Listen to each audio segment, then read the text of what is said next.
great panel, and I hear you're an incredible moderator. My team is saying, oh my goodness, this is gonna be one of our favorites. So keeping up with the customers, what are we, so first, before I even, go into, our panel, I just love to hear about your background. Obviously, you're CEO and co-founder of Vyral. Tell us, what brought you. It's always hard to build a company, always to create something from dust and then to build it into something big that's offering value. So give us a little bit about your background and then what you're doing in the industry. Yeah, absolutely. So again, thank you for having me as a moderator on this panel. Hi, everyone. Good morning, good evening, good afternoon, wherever you are. I'm Ajay Bam, CEO and co-founder of Vyral. So by background, I've been studying shopping behavior for about 15 years now, both in-store and online. I previously built and sold a mobile shopping app company, an in-store shopping app where you can scan and bag and check out on your phones. And most recently, I started Vyral here in the San Francisco Bay Area. And really the story behind starting Vyral is, we're seeing a lot of customers starting their shopping journeys with video. So people are watching a lot of reviews, unboxing videos, how-to videos, and more before they shop. And they're making a lot of videos after they shop. So at Vyral, we're helping brands and retailers increase revenue and find new customers by leveraging authentic video content, such as reviews, unboxing videos, how-to videos, and more for insights, demand gen, and content marketing. And all of this is powered by our very powerful AI-driven proprietary in-video search engine. So at a very high level, we're building a Google for commerce videos. And we're also one of the few companies in the world that can Google inside the video as well to enable insights on commerce. So just to give an example, for example, we can help customers instantly find the product features that they're looking for inside a 30-second or a 30-minute video. So they can directly look for what they're looking for to answer their questions around their purchase and make their shopping decisions. So how do you really drive commerce with video as we're seeing? And of course, we'll be discussing this in the panel as well. Video, TikTok is really driving the future of commerce, and there's so much ahead of us. So it's going to be a very exciting panel and discussion. I'm really looking forward to it. But that's really my quick background and my company's background in summary. Ajay, like drop the mic. I have to say, you just Google for content videos, not an easy proposition. I have no doubt, like the innovation that's coming from and what you're seeing, that is the future of video and how people are going to be. I'm sure it's going to be so different, even 1 year, 5 years, 10 years down the line. But you guys are on the cusp of like what this new trend is. So excited to hear this conversation. I'll let you introduce the panelists, and thank you so much for contributing and joining our incredible community. Absolutely. So what we'll do is introduce one panelist at a time, bring them in, ask them to turn on their video and microphone and introduce themselves. So we'll do a round of introductions with each of the panelists, and then we'll jump into the discussion. So I'm going to start first with Savannah. So Savannah, please welcome on the panel. Happy to have you. Please, I'd love to have you introduce yourself. Yes, definitely. I'm Savannah. I'm the CEO at Tula and really excited for the discussion today. Tula is a clean and clinically effective skincare and wellness brand founded by Dr. Roshini Raj, a practicing gastroenterologist who really recognized probiotics and probiotic extracts applied topically in skincare to be a breakthrough innovation in both beauty and wellness. We are digitally native and social first, so direct to consumer is our largest channel and really core capability, but we are an omni brand, and so excited to be in over 1,300 brick and mortar retail locations, our top partner being Ulta Beauty. Really excited to chat through all things digital and e-commerce experience today. So that's me in a nutshell. Yeah, thank you. Thanks, Savannah. So next, Olivia, welcome on the panel. Excited to have you. Yes, please go ahead and introduce yourself. Thanks for having me. I'm Olivia. I'm the founder and CEO of The Clear Cut. We are a direct-to-consumer diamond engagement ring and fine jewelry company.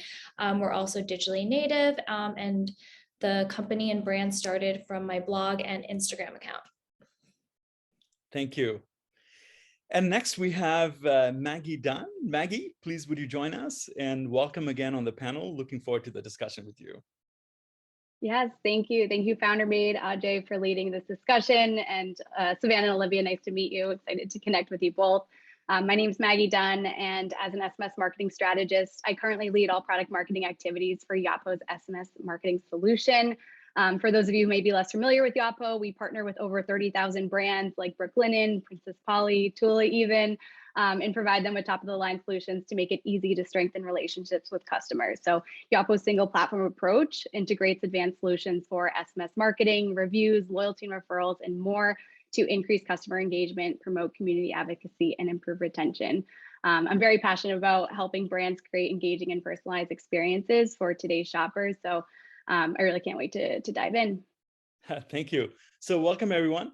So before we jump into the discussion, I want to set the stage a little bit for our audiences. So I just read that according to Adobe Analytics, U.S. consumers they've spent about $99.1 billion this Thanksgiving holiday season between 1st of November through 20th of November. And it's interesting, during that period, 21 days exceeded $3 billion in online sales in US. And in 2020, just 8 days topped $3 billion by November 28. So essentially, but in 2021, we had 21 days. So essentially, Adobe attributes the slowdown in Thanksgiving weekend sales in part to a stronger earlier season. So the company expects, and of course, this is the Adobe Analytics team, they're expecting the holiday sales to hit $207 billion this season, and it'll be a 10% increase overall, and they're expecting more in online shopping. So with that in mind, and we're now in a very, very competitive market where we're constantly struggling towards getting the attention span of our consumers and shoppers. So I'm absolutely delighted to invite the panel to share their thoughts on how to keep the customer engaged, how to stand out, and how they're thinking about what customers want and what the future of commerce holds. So as we do this discussion, if you have a question or a comment, the audiences, please do post the Q&A in the Q&A forum here on Zoom. I'll keep an eye, and very relevant, I'll bring up your questions and comments either during the conversation or towards end of the conversation. So with that, I want to jump into the first conversation. The past 20 months have been very trying for all of us. And a lot of ups and downs and uncertainties or certainties with COVID. So this is a question for all the panelists. What is shopper expecting this holiday season? And have you reconsidered the shopper purchase journey since COVID began?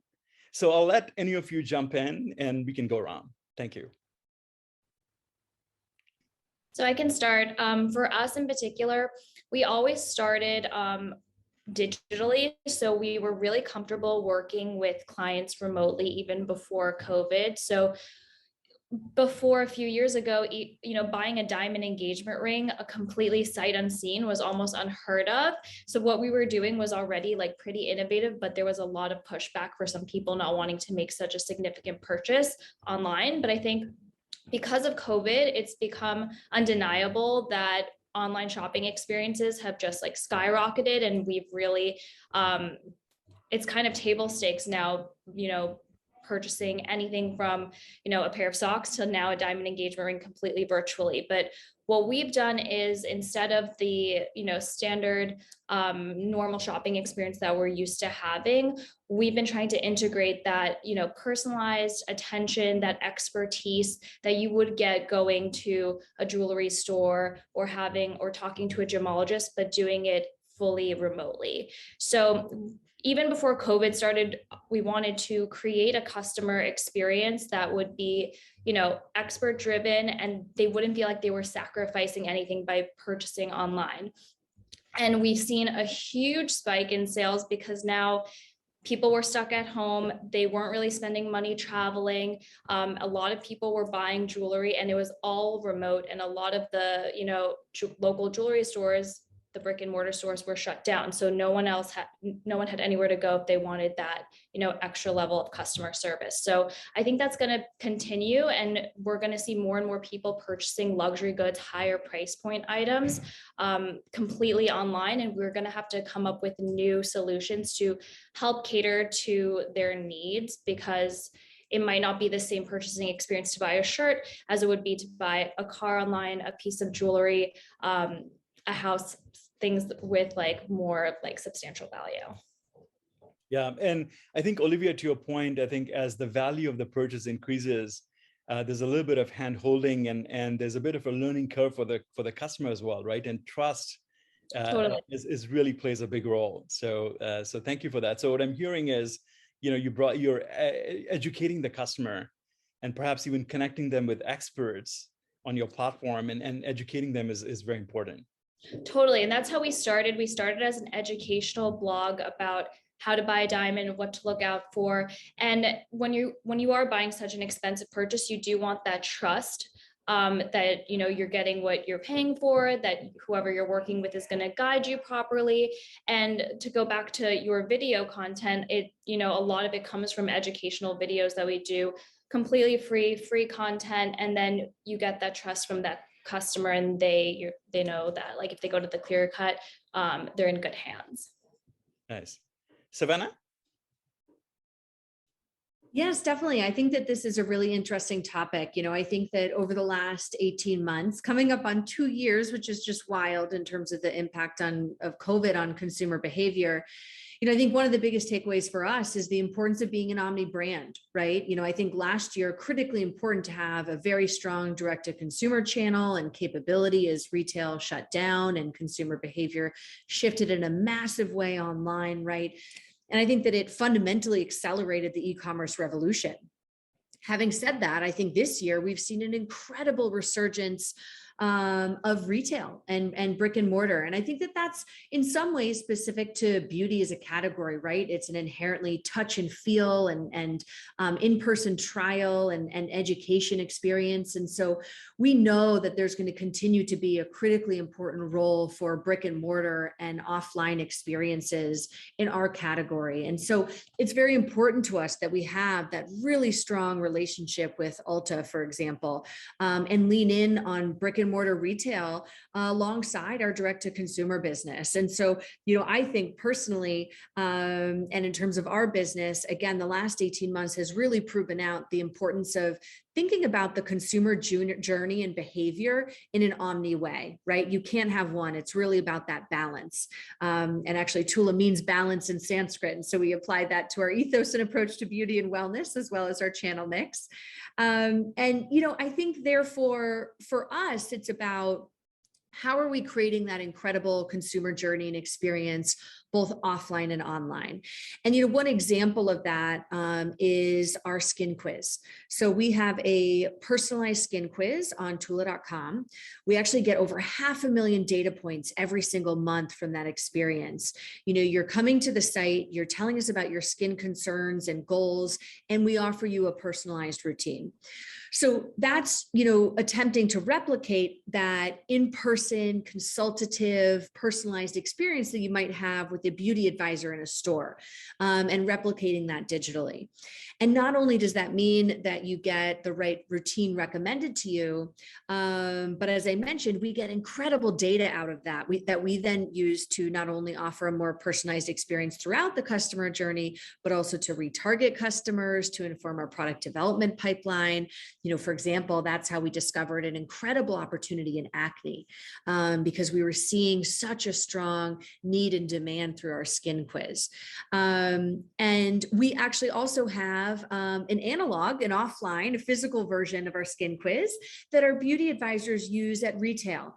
They will also, pull up on a tablet or their phone the skin quiz to do live with someone in store. So how do you think about the consumer journey and consistency, both online and off. And for us, the skin quiz is something that's been really powerful. In terms of some data points there, we actually have last December, about a year ago, we completely revamped our skin quiz. We leaned into that as an opportunity, given the shift in consumer behavior through COVID. And we really improved the UX UI. We actually decreased the number of clicks by about 50%.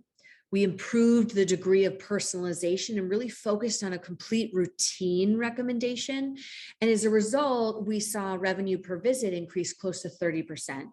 And the AOV for Skin Quiz users is over 20% higher. So, how do you think about where's the consumer? How do you give that personalized consultative experience, both online and off? And think about that consistency across channels. So that's one example that comes to mind as we think about those consumer behavior shifts, especially over the last 18 months. Yeah, thank you. Thank you. And so really what I heard was the theme there was personalization, really around the customer experience and the shopper journey. And so quiz is a mechanism to really offer the customer and really get to their needs right away with few questions, whether it's in store or online. Exactly. And the bonus being incredible ability to leverage data to then retarget, inform your product marketing and pipeline, and really continue to offer a personalized experience throughout that consumer life cycle, not just within the skin quiz, but leveraging that data to offer a more personalized experience throughout the life cycle. Nice. Thank you. Maggie? Absolutely. And I just want to elaborate. I love what you're saying about personalization. Today's shopper is mobile first. And if you think about who this mobile shopper is, they have these expectations, right? They want things that are relevant to them. They want things that are personalized to them. There's so much more value that they're expecting out of brands. And so you got to really think about how you can deliver on that. And just to everyone's point, we're seeing that majority of consumers are shopping online. They're mobile first. Mobile first channels are on the rise. We're talking things like TikTok. And when we look at the buyer journey, we're seeing this shift, where before consideration was done predominantly offline, but now customers are relying on things much more like video content to evaluate products, think about those unboxing experiences. And it's something we preach over here at Yapo too, when we empower brands to send not just written review requests to their customers after they complete a purchase, but we're also encouraging them to send review requests with video, actually, to help drive engagement. And it's what customers actually want to see when they're shopping online. It's really what they're expecting to see as they're shopping online. So video 100% is becoming the norm for e-commerce brands to provide their customers with. Thank you. So Maggie, I just want to follow up on that note. Your role is SMS marketing strategist, and in the mobile world, we started 20 years ago with mobile texting and mobile marketing, and then we moved from there into much richer experiences with our mobile phone, with rich phones now, right? Smartphones, and now SMS is making a comeback. So what's going on, and can you elaborate a little bit on how brands and retailers should be thinking about integrating the SMS with the rest of the experience? So could you give us some examples on what's happening there? Yeah, absolutely. So I think there's a few reasons behind why SMS marketing has been a channel that brands are investing in more heavily now. If we think back, as little as 3-5 years ago, where email was the dominant force driving revenue for e-commerce brands. And it still is today, right? It's still that top driver, but now we're in the midst of ongoing and accelerating changes to consumer behavior and the e-commerce landscape in which they participate. And some trends that we have been seeing in this landscape have rightfully called for new considerations when it comes to how to engage consumers. So just to speak a little bit about some of those trends that we are seeing, again, as I mentioned, consumers are predominantly shopping on their phones. 79% of consumers are shopping on mobile. That mobile consumer, they're different, right? When you compare them, again, 3-5 years ago, they crave more value. They have these expectations.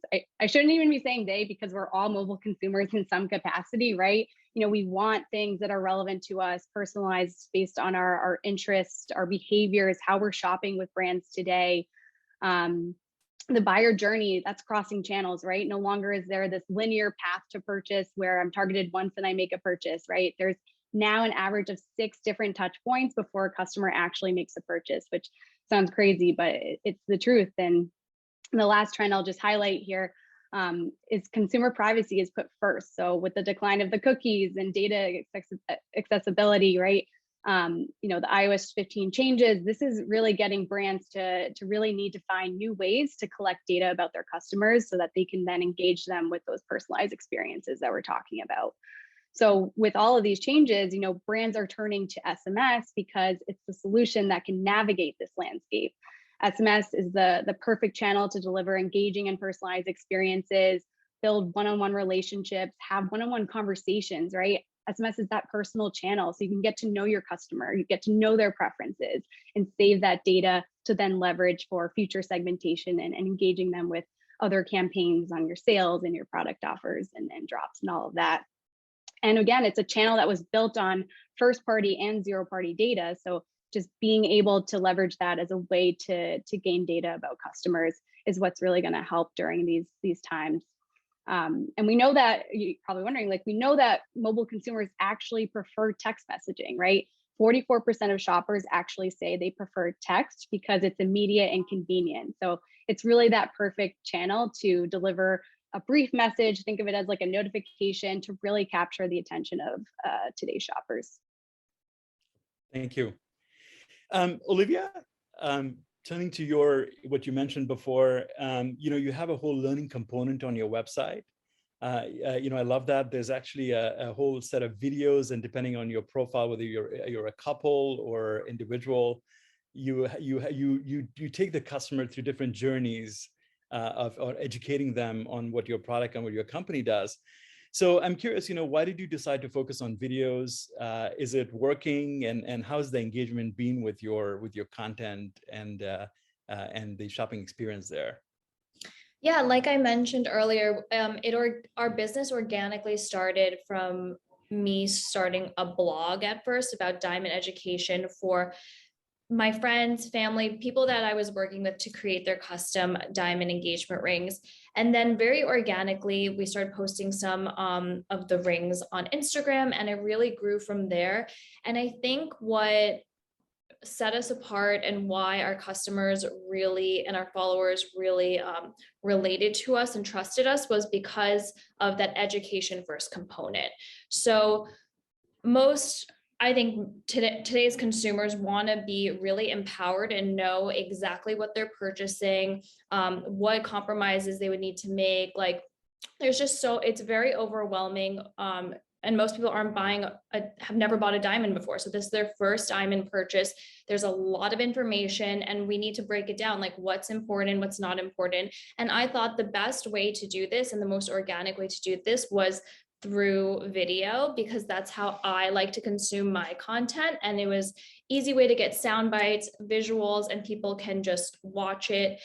So every week we do a clear cut classroom, which is probably like a couple-minute video on a very specific jewelry topic or diamond topic. Every Wednesday we do Q&As. We talk directly to our followers. And that's how we get the information to make our content. The questions that we get in, we speak directly with them. So we know these are things they're concerned about. These are the trends they want to know about.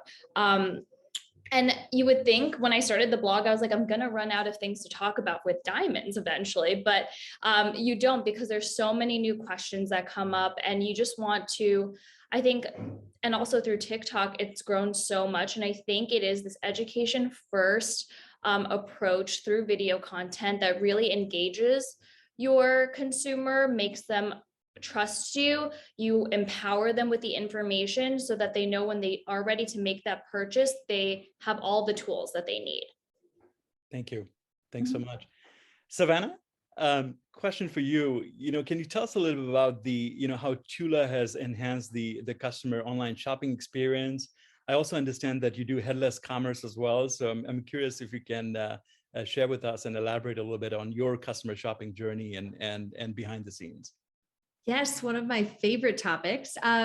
So, because we are very focused, as I mentioned, in terms of driving online business and continually optimizing the e-commerce experience, we took a big step forward this year to really further innovate and be at the forefront of how modern e-commerce businesses are thinking about their full tech stack and platform. And so what we did was we went headless.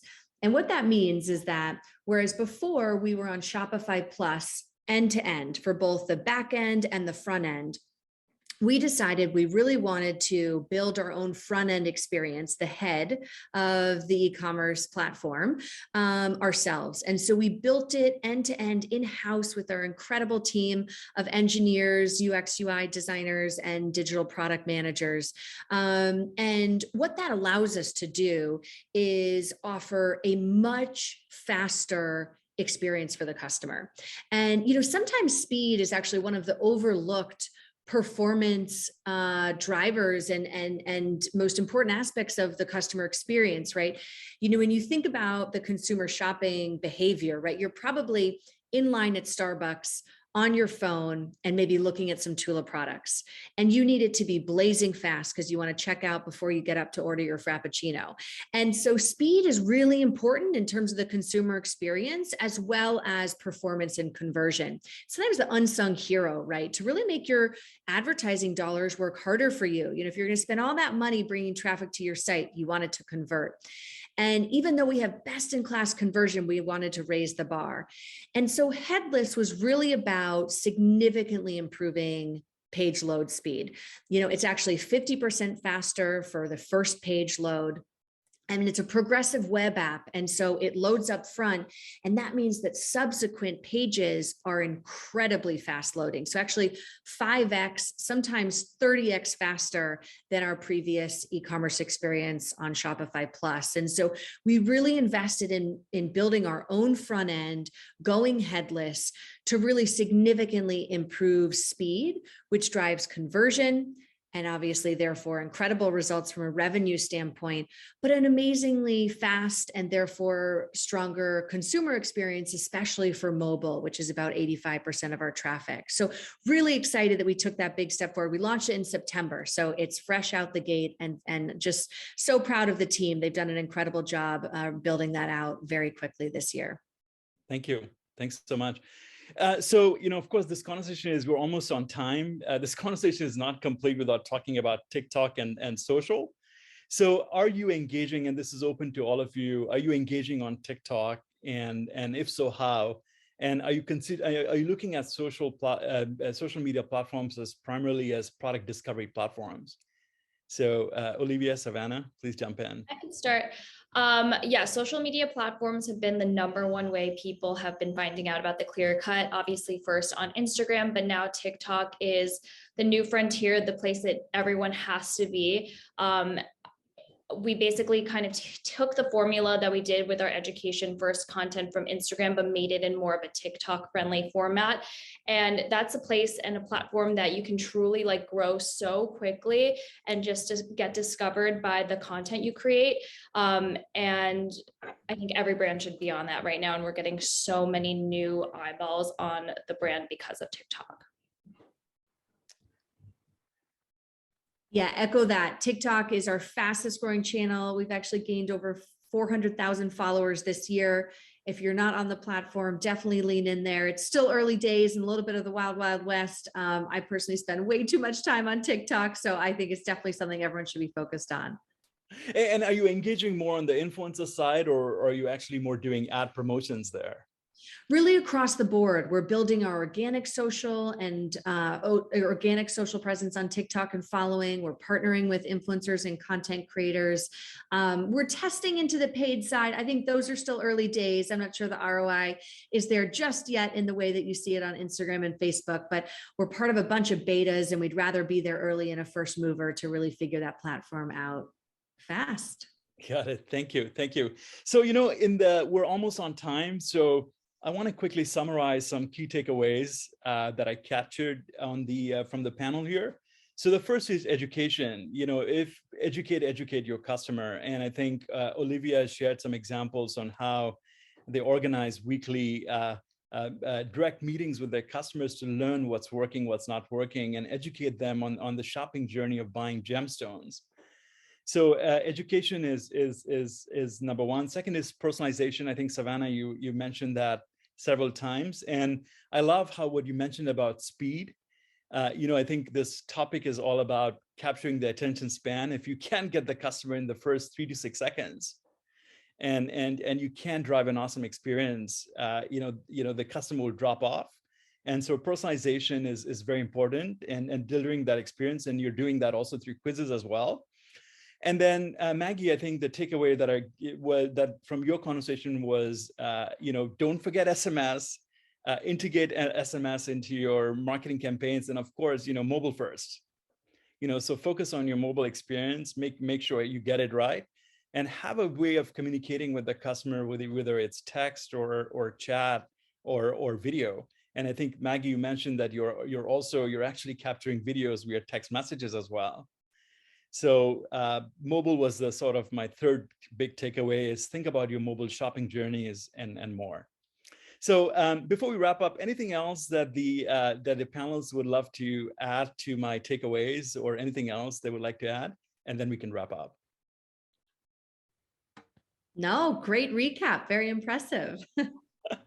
Thank you. I love this. This could have been a day's worth of learning. Very efficient conversation, and what a great mix of panelists to be able to bring on. And thank you, Ajay. Great work as a moderator and as a business builder in the space. There's just so much movement. I think we're just in the early days. So much to talk about, and so much to talk about. I keep my mind's still blown of Google of content, like video content. That's going to be a crazy ride to watch. So congratulations, Viral, and you, and the SMS. You're right. I use SMS. I'm a mobile shopper. I'm all about the SMS. So, and Tula, I've been using your products for years, and Olivia, really the clear cut, amazing. I'm probably gonna make my husband rebuy me like a nice wedding ring. I mean, now that it's really, and I have a lot of education that needs to happen with the diamond. So anyways, but thank you guys.